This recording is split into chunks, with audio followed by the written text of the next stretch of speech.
Welcome to Daddy vs. Doctor. Here are your hosts, pediatrician Dr. Scott Cohen and comedian Sebastian Maniscalco. What's up, everybody? My name is Sebastian Maniscalco. This is Dr. Scott Cohen.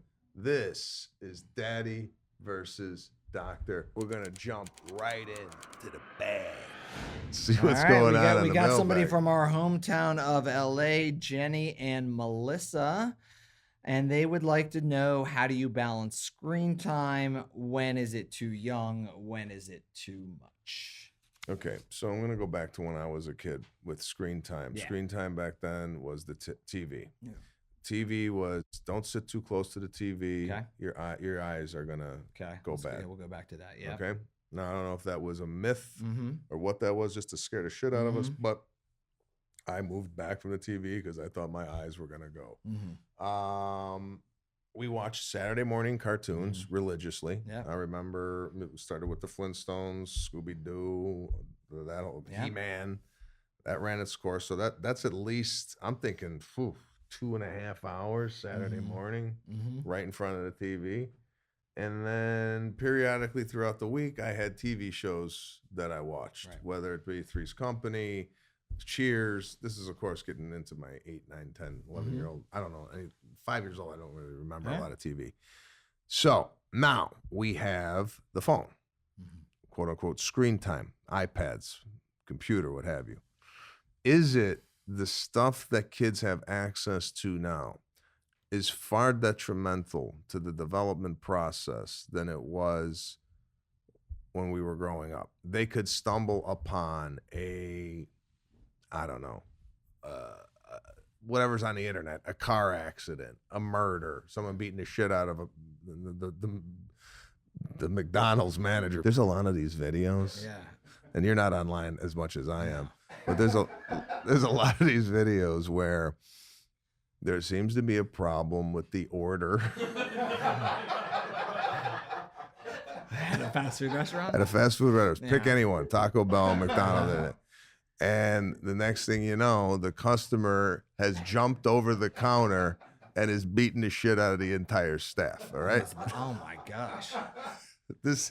So I don't want Serafina or Caruso coming across a video like that thinking that's an option when something goes bad at a restaurant. So that being said, are we scared of them stumbling upon these things, or what is it? Us losing control? Yeah. What do you think it is? I think it's all those things. I think it's content, not seeing something we shouldn't see. So that's why we talked about contact controls.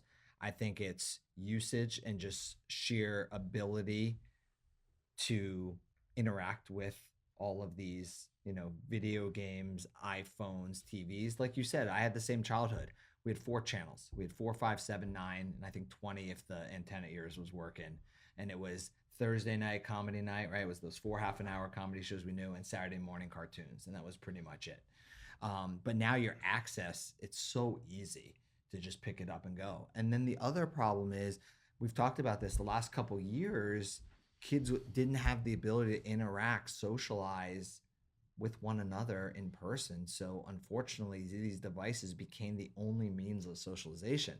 And as a parent, especially of 2 almost, teenagers, that became a hard thing, because you're going to limit their only ability to socialize with another human being their age, because they can't leave the house, they can't go to school, and that's a tough thing, right? You want to set limits, but at the same time, you don't want to limit that. So we try to create some sort of standards. So we typically say no screen time prior to the age of 2, and if you're in the 18-month to 2-year range, you really try to limit it. And if you're going to do it, you try to do it with the child, because 3D learning is always going to be 2D learning. So if you can sit there and at least discuss, look at the blue circle, look at the green triangle. I learned from Sesame Street. I think my girls did too. So you can learn things from that. And then after 2, we try to limit it to at least an hour, minimum of an hour a day, which is really hard as they get older when they're doing homework on the screen and they're talking to their friends. But really trying to figure out how they're using it and giving breaks, because we know excessive screen time, what does it do? It affects sleep. So you try to limit it, at least stop it for an hour before bedtime. It definitely affects sleep. We know it does affect learning. It affects socialization. It can lead to obesity. So all these negative effects of it. So finding positive ways to use it. You mentioned like going, cross-eyed if you're sitting too close. So they came out with sort of guidelines for that. They say 20-20-20. It's a good one, like 20/20 vision, but 20/20/20. So every 20 minutes you're on the screen, look 20 feet away for at least 20 seconds. And what they found is because your eyes get really tired when you're staring at a screen, leads to dry eyes. There may be some thoughts it could lead to myopia or nearsightedness. So giving your eyes a break every once in a while can help them rest. Blinking frequently will help the dry eyes and may help prevent those things. Okay. Now, you say positive things that technology has offered. I have often thought, and again, let me touch a little bit on video games. Video games growing up, very simple. Pac-Man, Mario Brothers, Donkey Kong, Pitfall Harry. Yeah. I remember Pitfall Harry. I remember Pitfall. Yeah, Pitfall Harry. Yeah. The biggest thing was the rope. Yeah, that was it. Swing. And you get in the sand. And then the quicksand. Yeah, exactly. I love that game. Right? Yeah. Now the video games, you could like murder an entire village, right? With an Oculus glass, and you feel like you're in the game, right? And I don't know if there's any studies of correlating high video game violence to going out and using a weapon on people. I don't know, but I would have to think if they eliminated smoking in commercials, right? Because it was influenced people to smoke. Limit the violence. They have to limit the violence in the video games. So that has to be in consideration. Also, I want to get your take on this, and this is more of an educational question. Is it really a need for the kids to be learning math in school? Okay, and hear me out. All right. That really took a turn. No. So there's some arguments being made that, there's a lot of things that are accessible online that we didn't have growing up, so we had to learn. Right. But when, if 10 plus 10, if you don't know 10 plus 10, you go on the internet or you go to Siri. What's 10 plus 10? And you get so is it your brain just working through the problem is what it's teaching you, not necessarily the answer? Yeah, I really think that's the case because you're right. Most things we learn, you gave math as an example. You're not using calculus or trigonometry. You're not using these things in regular life. I mean, if you know how to do a tip, that's pretty much upper level math, all you need in life. And again, you could put it in your iPhone, but you're not doing it just to learn the answers. You're learning it to form connections in your brain, to learn a process of how to think, and a skill set. So I think that's what's really important. Could it be substituted with other things? Maybe, but like if you're gonna say that, then we should all just put microchips in our brains, learn nothing, and it just Google feeds us our answers. But I think there's a process involved, and it's good for those brain connections to learn. Do you think the pendulum has swung so far to technology's side where there's really no hope and no fighting it? And because we often talk about the kids are not having human interaction. They're not connecting with people on a human level. It's all through technology. Do you think we're going to see the pendulum swing back where those connections are going to be reinstated in our society, or do you just see us walking around like a bunch of cyborgs? No, I mean, I hope it does actually swing back, and I think the last 2 years is a good example of that, where we spend so much time on computers and people don't want, remember when the pandemic started and everybody was like, this is great working from home, I'm never going back to the office, why would ever? And the second they were able to, they're like, yeah, I'm actually, it's sort of nice going and seeing people in person, having meetings and having coffee like this, and not just doing it on screen. So I think there's something we savor that human connection, and we need it, and I would hope that it swings back. Did you miss it? I mean, come on. No, I definitely I missed it. Right, I'm just you saying, weren't doing shows. Well, I wasn't doing shows. We weren't having get-togethers or what have you. But my fear is the kids that are growing up like this, they don't even know any other way but this.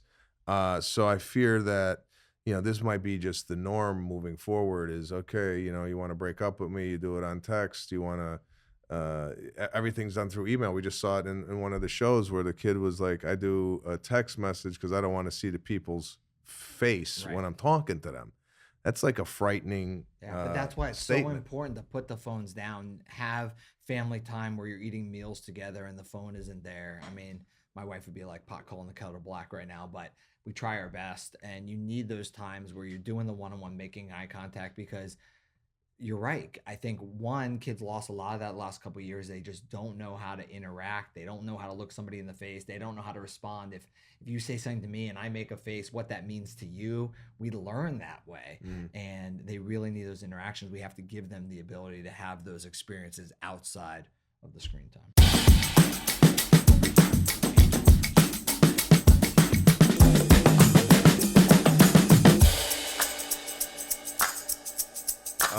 So this is Dr. Scott Cohen. My name is Sebastian. Thanks for being so patient and here with us on the show. What's the question today?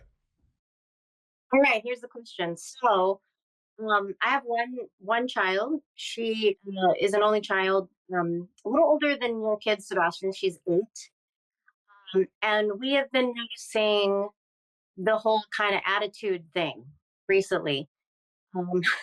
Like, especially after she gets done with a play date or she's with her, like her cousin. All of a sudden we enter the room after having not been around her for a couple hours, and then she just like gives Dad the cold shoulder, and she's just like, who are you? And sometimes it makes Dad feel sad and hurt. So I'm wondering if that's like a normal thing. So is this something that is happening because she's hanging out new friends? Has anything changed in her life in regards to the people she's hanging with? New school, new grade? No, not really. I mean, she's had consistent friendships this past year.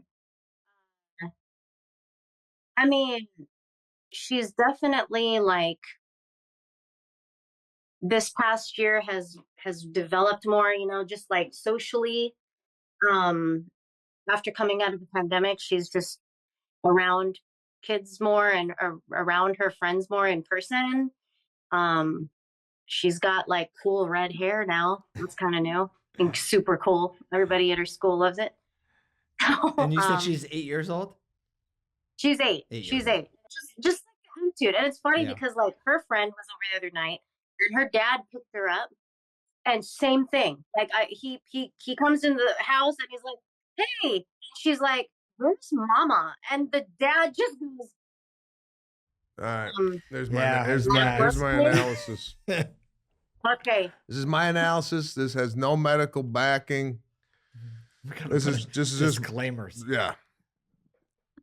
There's a bad seed in the group. All right. Conspiracy. No, I'm telling you, she's learning it because she's watching a friend do it to her father, or being mean, or whatever. There's like a, what do you call it? There's like a lion in the herd, or whatever. and they're aping the behavior of this bad seed. Because I've seen it a little bit with Serafina, where she was like jumping on the furniture, and I go, what are you doing with the furniture? You don't do that.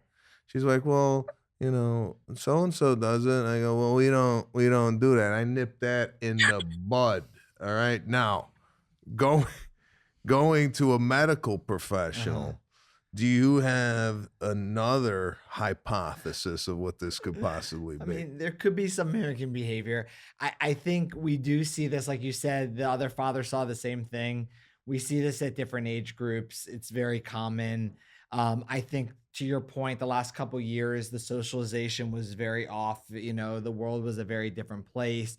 Kids lost a lot of how to interact with people, what to do, how to make eye contact. Those interactions, they're learning again. They're like basically it's hard. We took brains that are meant to be out and about and socializing. We locked them in a cage, and now they're trying to figure out all of this again, find out their social structure in school, at home, and those interactions. So it's not a reason we can act like that, right? So, I mean, we should try to, Dad, this, this happens with even my girls, and at 12 years old, sometimes there's, attitude, and 14 years old attitude, and even 8 years old, sometimes can even be prepubertal hormones. You said she's developing a little more and things like that. But spending that one-on-one time, sticking with it, I wouldn't just we're done. But I think some of the behaviors I think you'll see with her friends, but Sebastian's right. It's probably just mimicking. Bad seed. Look at the group as a whole and figure out who the problem is and eliminate it. I think, yeah. I mean, that's all nice and dandy to say COVID, restructuring, this and that. We go right to the meat and potatoes on this side of the table. Bad seed. Bad seed. She already knows who it is. It's in her head. You know the name of the kid, don't you? I can tell. The second he saw it, I watched your face. I do. I'm pretty sure I could. What do I know? Yeah. This is the guy. Yeah. 8 years of schooling. Useless. Nothing. I know. Nothing. Who is you, Doctor? Forget it.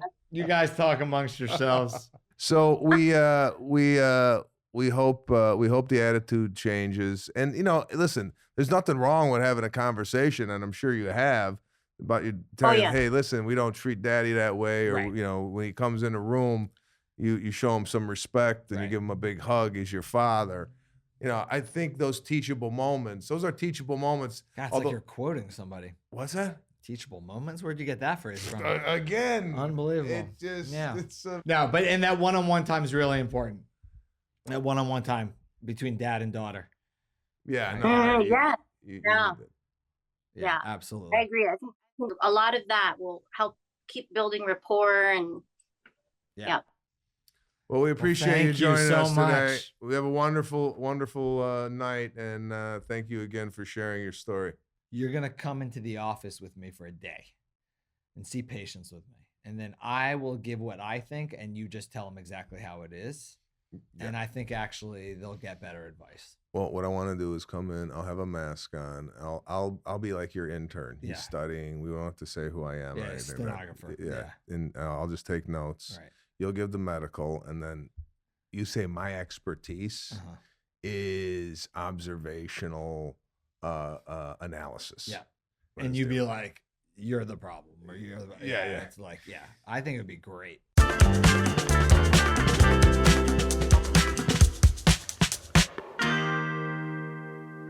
Hi. Oh, it's going. Welcome to the show. This is Dr. Scott Cohen. My name's Sebastian Maniscalco. Thank you so much for taking some time out of your busy night to sit down with us and chat. Likewise.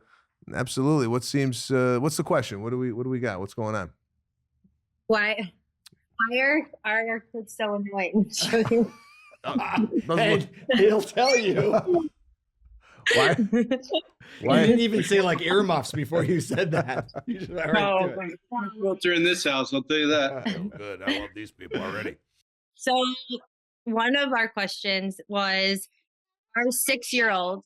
She doesn't listen to us. And like, we don't know. We just want her to grow up and just be a good person. And when we were little, we were just scared of our parents. So like, we listened to them. But I feel like we can't even threaten her like, oh, we're going to take away your iPad. She doesn't care. We don't know what to do. We don't do a good job of enforcing. That's our problem. All talk, no action. I just really try. Yeah. No, we don't. No, we don't. Already saw it. He said shh, and she's combing his hair. Like, I know who's in charge. Sorry. Why? Super cute. This side. Yeah, see? Oh, there she is. All right. What's her name? Mia. Mia. She's the 6-year-old? Yeah. Mia, can we talk to you? The teacher said she's good in school, but it's she always doesn't. the case. Mia, Can I talk to you for a second? You. Hi, I'm Dr. Scott. This is Sebastian. How are you? So I have a question for you. Do you listen to mommy and daddy? No? How come? But don't you think you get more of what you want if you listen to mommy and daddy? So what do mommy and daddy do when you don't listen? What does mommy do? What does mommy do when you don't listen? No, I don't. I never. No, I don't. I never speak to her ever. I yell at you. No, you don't. What did I say? Nonna used to spank us with a wooden spoon, but we don't do that. Yeah, you hit me in the wooden No, I do not. I swear I do not. It's okay if you do. No. Get a couple spoons out. No is right with the spoon. Look at how well your mother turned out. Listen, I got a take on this. All right. The problem today with families and parents, in my opinion, And it's not a medical one. it's not a medical opinion. This is not coming from any educational background. This is coming from the streets of Chicago. Parents today are more almost friends with their kids than like authoritative figures. I know for me, growing up, my dad wasn't a guy. If my sister, my dad would never be wearing a witch hat on a video call. My dad wouldn't. You would have been afraid to touch him on a video call, a phone call. My dad came home. My mother said, "Don't bother your father. He's tired." And it was almost like a stranger was in the house. Now, that I'm not saying we go back to that because that I think we're good. Says the guy who's auditioning for Wicked. so Fail. I think the kids had a lot more fear of parents growing up in our day than they do now, because now I think a lot of parents want to kind of appease the kid or give them maybe things that they want. Maybe they're fearful of saying no. Oh, they're not going to like me. I'm not saying that this is your case. I'm just saying in general. She's like, yes. In general, like, oh, if I say no or I discipline, then the kid is going to turn on me or what have you. But I'm from the school. In my house, my wife is a little bit more lenient, a lot more lenient than I am. And I seem to like lay down the hammer because, like you, I don't want my kids going outside the house and not listening. Wait, how many kids do you have? More kids keep popping up on the I screen. have twins, 3-year-old twins. Oh, got it. I didn't mean to interrupt, but we didn't see this one. Yeah, Just no, this came one into the just screen. popped in. I This know. changes the whole theory. This is the only good one. Yeah, hi, buddy. Nice that he Okay. listens. Okay. So yeah, again, No, I think you're right in essence, and I think also sometimes it's easier on us as parents just to give in, right? Yeah. Like short-term gain, long-term loss. Like I just don't want them to scream. I don't want to deal with it. So just do whatever you want. The problem is long-term, then that just reinforces that behavior. yeah. So there has to be some form of, reinforcement and consistency in order to get it, because we've lost all the fear, the tone, the things like that. But what again? Like, Doesn't what have to is be fear? what is the Healthy. punishment? Like the punishment Right. growing up was daddy's coming home, right? And then it was like I got to prepare myself for him walking through the door, and then it was literally like a drill sergeant telling me, "Did you upset mommy?" And it was like, "Oh my god!" And then it was to the room. And then nothing was in the room. It was a bed and a dresser, and that was it. There was no toys in there. There was nothing to play with. So that was the punishment. Didn't want to go to my room. Right. Now, you go to your room. It's the same as the living room. Yeah. There's more toys in the bedroom than there is in the living room. Right. Not a And punishment anymore. What are you gonna do? You're gonna go, oh, we're not gonna go to so and so's party. You talked about No, I this. talk about, we're not going to go to the birthday party if you keep acting like this. And then who's that a punishment for? It's for you, because you're like, I don't want to be here with you for 2 hours. Yeah. I want to go to the birthday party.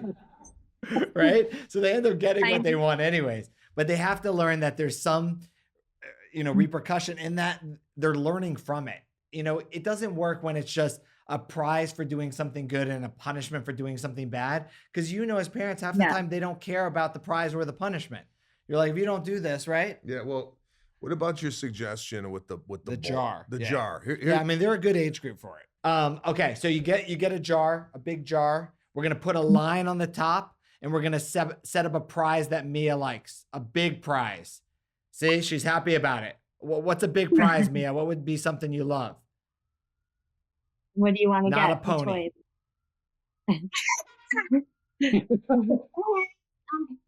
I mean, a dog. Okay. Well, okay. Something realistic. All right, well, something realistic that she really wants because it's gonna take a little while. That hamster toy. All right.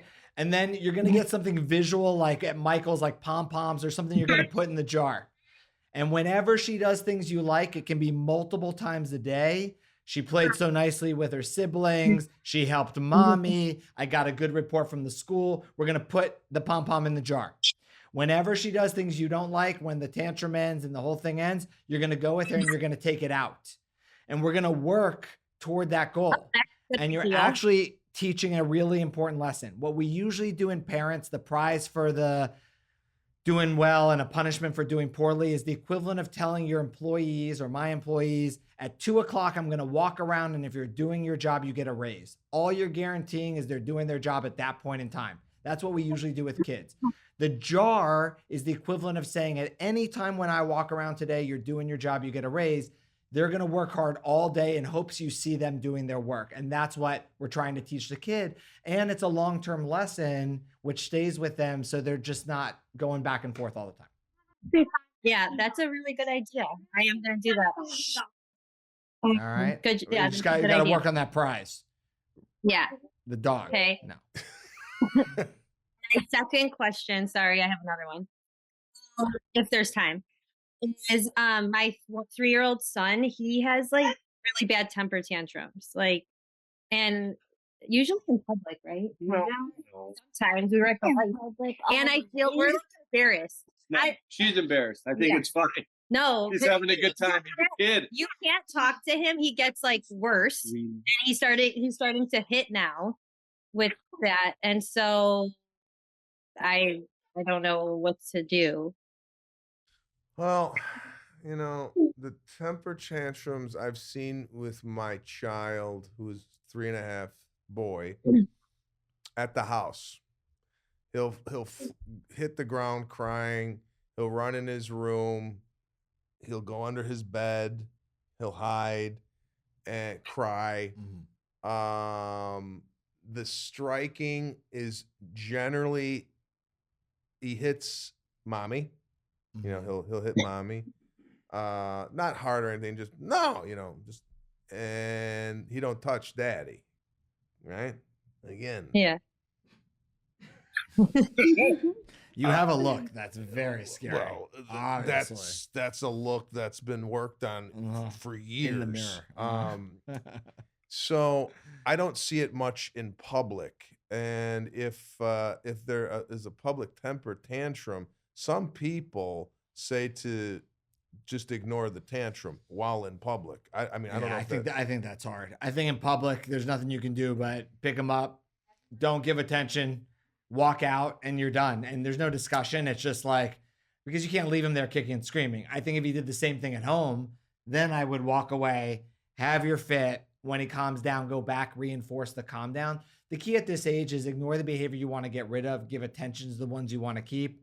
It's supposed to work for pets, husbands, and kids. I don't know that it works for any of us, but that's the idea. Reinforce the calm down. And then if he's hitting you or throwing, it's for your attention. He doesn't really want to hurt you. And it should be no, once you don't hit mommy, you put him down and you walk out of the room or walk away. So he gets no attention for the action or the escalation. And then when he's done, you go back and say, listen, I put you down because you hit me. Hitting isn't nice. We're gentle. We love each other, whatever. The key is that you're reinforcing the calm down after. I'm sorry. No? It's good. That could work. And every individual is different. However, I'm going to give you what I've done, what works with my son. The tantrum is often met with stop crying. Don't do that. What are you doing? Right. That's what it's often meant. I went the opposite. Come here, buddy. What's the problem? Give daddy a hug. give the kid a hug, and then I take him elsewhere. You distract. I like it. If it's the living room, I'll take him outside. Different. Ooh, the wind is blowing. Oh, look, we got bird. Look at the birds. Sometimes you don't give it. You don't care. Sometimes though he'll and then it all calms down. I'm not saying it works every time. However, it works more times than it doesn't. And I'm seeing him now at 3.5 kind of move out of that stage. I think, again, some of this is stages that the kid goes through developmentally. But what I've done developmentally, that's a word I don't normally use. No, but I like that approach because it's just a nicer way to say, hey, daddy's here for you. Some kids get to that point of just no return. I had one daughter that she just couldn't calm herself down. You couldn't walk away. We would just get behind her and just hug her and hold her. Not like in a, oh, you're okay. Just so that she could relax her body enough where we could discuss it like this, which is really good. But to your point, I call it the finally fours. 2 and 3, like if you have a bad 2, usually 3 is okay. You have a easy 2, 3 is tough. But 4 is that point where like all of a sudden you say something, they're like, okay, mommy, okay, daddy. And you're like, whoa, where'd that come from? Finally 4. A little longer. Also, and I hate to keep you on this long, but sometimes the younger one will look at the older one's behavior and maybe ape that behavior. Now, thank God my daughter is well behaved, and my daughter often gives tips to my younger son. Hey, Caruso, if you don't be quiet, we're not gonna da-da-da or whatever. So she's also almost like a third parent. You hear that? You need to be a third parent. Sebastian's parenting book's coming out in 2024. I'm not telling so you. It's saying. It's called street parenting. All right? I like that. That's good.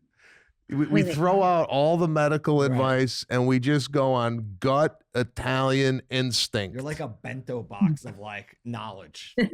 All right, so Mia, what are we gonna do? We're gonna work towards your big prize.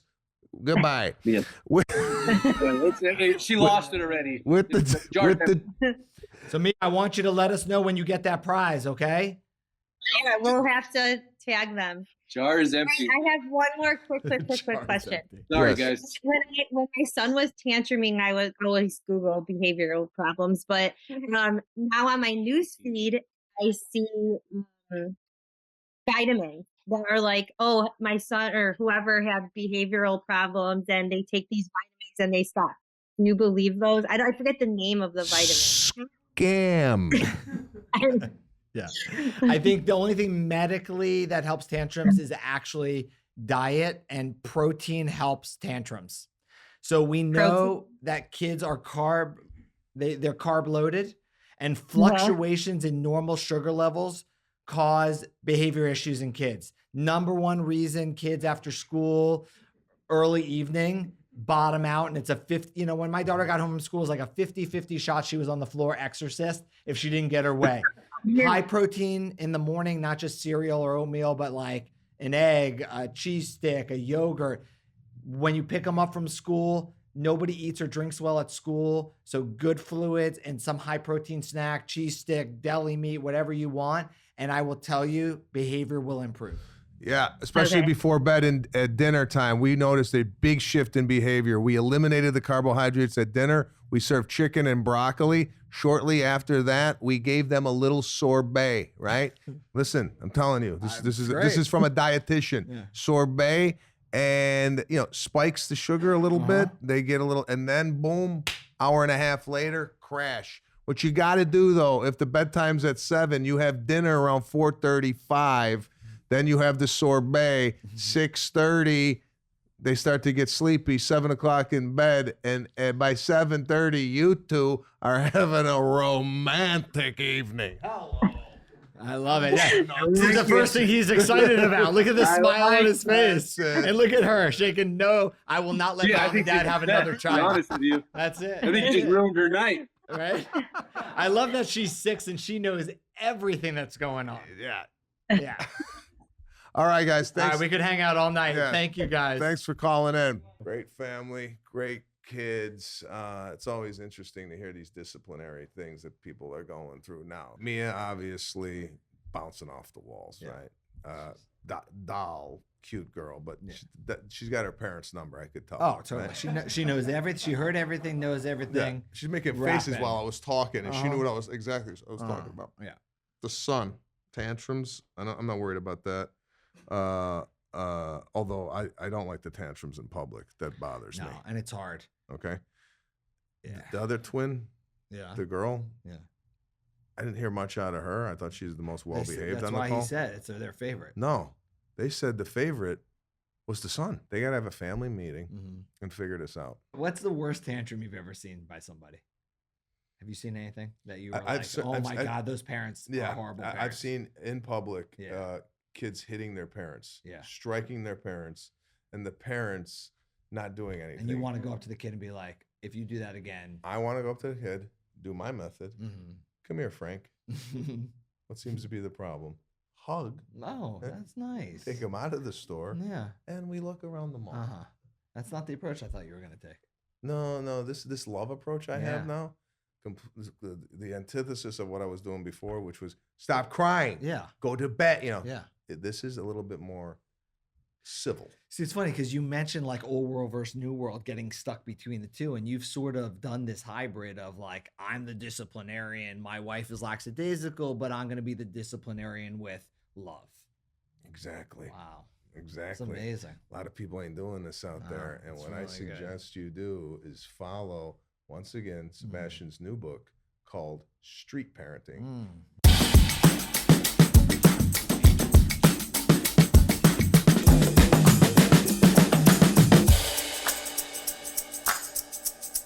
So now that I am doing the show with you, a lot of my feed now is about parenting. Okay.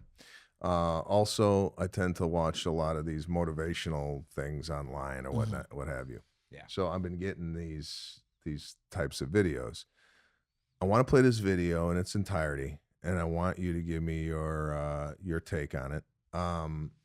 This video is about a father-son relationship, and there is a quote-unquote, I don't know this guy's name, we'll give him credit in the video, but there's a teacher teaching the son about what his father or a father might be going through. And I thought this was a great example, and I'm going to use this example when maybe Caruso gets a little older. So why don't we play the video, and then I want to get your take. Okay. Get on top of your father. You're a lot heavier than you were at 9 years old, but he still has to push you now because you're not doing your part. Zeus! So he's doing good now, right, Kev? Yes, sir. How long you think a father can keep doing it with all his responsibilities? Let's put life in this picture. He works, married. You're making his life a lot harder because he's worried about you, because you're acting silly in school, getting suspended.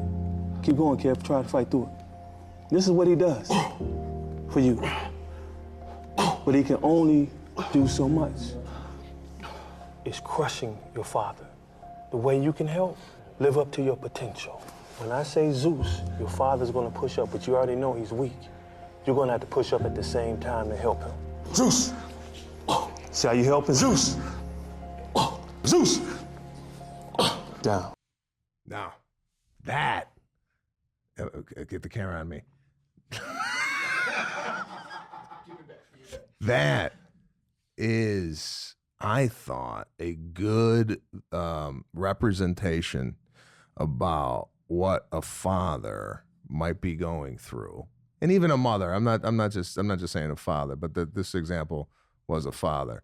But I related to that video so much, not because my kids are keeping me down or whatnot, but I thought it was a great example of how the child, you could use exercise to convey a point to the child where the child might not have gotten it any other way. Right. All I mean, right. it creates such a great visual that you actually physically feel it, right? But watching it and the child doing it, and what I love, I mean, it's very emotional, that I really think it equates to a lot of parenting. I found that we were just talking to the girls the other day, it's so easy for them to just go out and buy lunch and maybe go to the store with their friends and buy some perfume or a t-shirt, and for the most part we're okay with it, but they really don't understand what it took to make the money and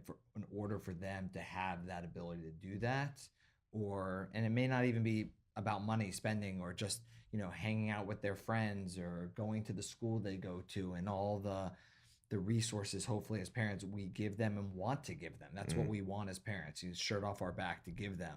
And it's so hard to explain to them, do you realize I have to work this number of hours to be able to afford you? And again, not necessarily monetarily, the ability to do that. Yeah. But kids don't understand that. No.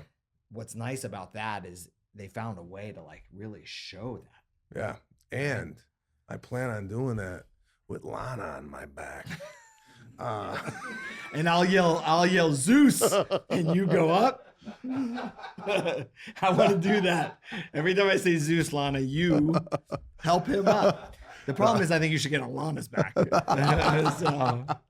Yeah, no shit. I've been weighing Lana down. And again, this is all in humor. Lana's fantastic. I know people are watching. Oh, you're so hard on Lana. It's all for humor and funding my kids' college education. Yeah. So that video.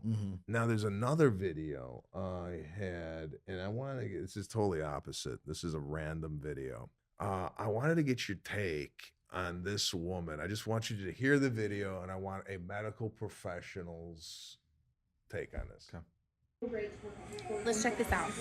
Okay, this is so great to work on core control. Them bringing their feet up off the floor is excellent to get those abs firing. So it's kids with balloons tied to their legs to get the abs firing. Yeah. Now, are we working? I mean, are there 6-month-olds out there worried about their six pack? Well, that's what I was going to ask. Yeah. I was going to ask, is this a new thing where kids are worried about core strength? Right. Or B, is this something that's developed for the kids to maybe stand up sooner or crawl or walk or whatever? Is there any? I think for me, I see that. I think, it'd be fun to do. Maybe the child has fun kicking their legs with a balloon. Yeah. And when they get tired, they'll stop. But to do it to make them, I don't know, walk sooner or something like that. I mean, no. I mean, you want six packs? I'll tie some balloons to your feet, and we'll do it. I just wanted to know, like, when you see stuff on Instagram like this as a medical professional, do you go, "Oh, is this what they're teaching now in medical school?" Or, and here's a question: you got a degree, what, 20 years ago in med school? Yeah. Okay. Is there anything that you have to do as a doctor to like? It's like continuing education where, okay, you got to go back in 3 years to recertify yourself. Is there a test? I watch TikTok videos, and I take the TikTok course, and then I know everything about it. So some doctors choose to be board certified. I'm a board certified pediatrician. What does that mean? It means that I have to take a recertification test. For me, it's every 10 years that I'm staying up to date on the current medical stuff, and I take a test to show that. Okay, but how do you know you're staying on the current medical stuff? Is that on you, or is there a book that comes out? No, so they send me quarterly. They send me questions that I actually take, like a test every quarter, certain number of questions, and when I answer them, I also can read about the answers. So I'm learning that way. My daily practice, I'm always learning, so that's great. And then you fill in the gaps if you don't understand something, you learn about it. But you're constantly educating yourself, attending lectures, reading articles, and daily practice. I mean, 20 years in practice, and again, seeing so much stuff. That's really the difference, in parenting and in medicine. That's what we've talked about. The first time you see anything, it's confusing, but once you've seen it over and over and over again, it's not that scary, and then you remember it for the next time. And then as science changes, you're hearing about it. My colleagues, I have amazing colleagues I work with. So as they hear something, hey, did you hear there's a new recommendation for this? Or, hey, we've changed how we do this. And it's called continuing medical education. You're constantly doing that, which is you're attending lectures on the newest stuff to keep up with it. Oh, there you have it, from a board certified TikTok pediatrician, also known as TikTok You. We want you and we encourage you to call into the show. How do you do that? daddyversusdoctor@gmail.com. Leave your question. If you want to leave a video, a picture, whatever within the email, we'll bring it up as we talk to you on the show. Also, if you don't want to come on camera and just have a general question, please also leave your general question. We do thing here called the bag. Do people even know what mailbags are anymore? Maybe not. I don't know. I'm just It's like email, but written. Yeah, that we took from email. So we'll see you next time here on Daddy versus Doctor.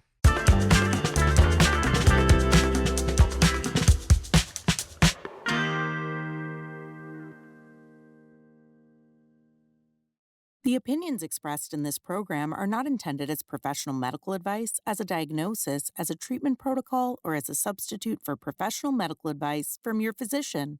Please consider your own medical history and consult with your own physician for your specific healthcare and/or medical needs and about your concerns for yourself and your family.